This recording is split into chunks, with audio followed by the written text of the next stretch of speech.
अयोध्या के द्वार खुले और एक भव्य रथ यात्रा अंग देश की ओर प्रस्थान कर गई। सुनहरे रथ, सशस्त्र सैनिक, मंत्रियों और सेवकों की लंबी पंक्ति और उनके मध्य में महाराज दशरथ। यह केवल एक यात्रा नहीं थी, यह एक निर्णय की ओर बढ़ता हुआ कदम था।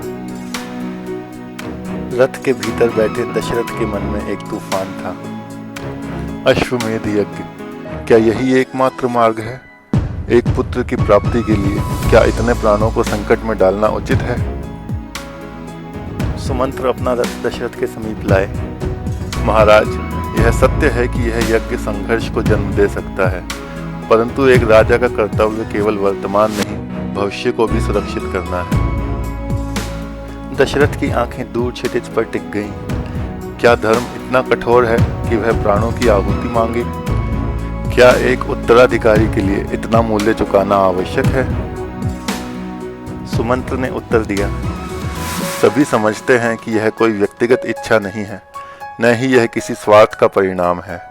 यह प्रजा के भविष्य के लिए, राज्य की स्थिरता के लिए एक राजा का कर्तव्य है। पालकियों में साथ चल रही रानियां कौशल्या, सुमित्रा और कैकेयी के मन में अलग अलग भावनाएं थी। कौशल्या के मन में आशा थी और अपनी पुत्री शांता की याद थी। सुमित्रा के मन में धैर्य और कैकेयी के मन में भाग्य के प्रति एक विद्रोह। वे उस भविष्य की वाहक थीं जिस पर अयोध्या का भाग्य टिका था। कुछ दिनों की यात्रा के बाद वह भव्य यात्रा पहुंची अंग देश की राजधानी चंपा। सजावट से सुसज्जित द्वार और स्वागत के लिए खड़ा एक और राजा। अंग नरेश रोमपाद ने आगे बढ़कर दशरथ का स्वागत किया। दोनों राजाओं का यह मिलन सिर्फ मित्रता नहीं बल्कि एक उद्देश्य का संगम था। निजी परामर्श कक्ष में दशरथ ने कहा, मित्र, मैं आपके पास एक याचक बनकर आया हूँ। मुझे ऋष्यशृंग का मार्गदर्शन चाहिए ताकि मैं अश्वमेध यज्ञ के माध्यम से संतान प्राप्त कर सकूं। मैं आपसे निवेदन करता हूँ कि आप अपने जामाता ऋष्यशृंग और पुत्री शांता को अयोध्या भेजें। रोमपाद कुछ क्षण मौन रहे, फिर मुस्कुराकर बोले, मित्र, कुछ वर्ष पहले मेरे एक अनुरोध पर आपने और कौशल्या भाभी ने अपनी पुत्री मुझे सौंप दी थी। आज आपका यह आग्रह मेरे लिए आदेश है।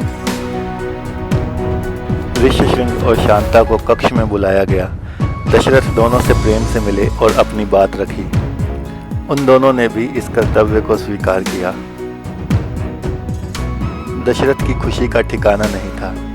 आप सभी को अयोध्या में होने वाले इस यज्ञ में मैं आमंत्रित करता हूँ। यह केवल मेरा नहीं, हम सभी का प्रयास होगा। यज्ञ की नींव रखी जा चुकी थी, परंतु क्या यह मार्ग सरल होगा या धर्म की यह अग्नि और भी बड़ी परीक्षा लेकर आएगी? जानने के लिए बने रहिए श्री राम गाथा के साथ। अगले एपिसोड में देखिए मिथिला पर आई मुसीबत ने वहां क्या प्रभाव डाला। जय श्री राम।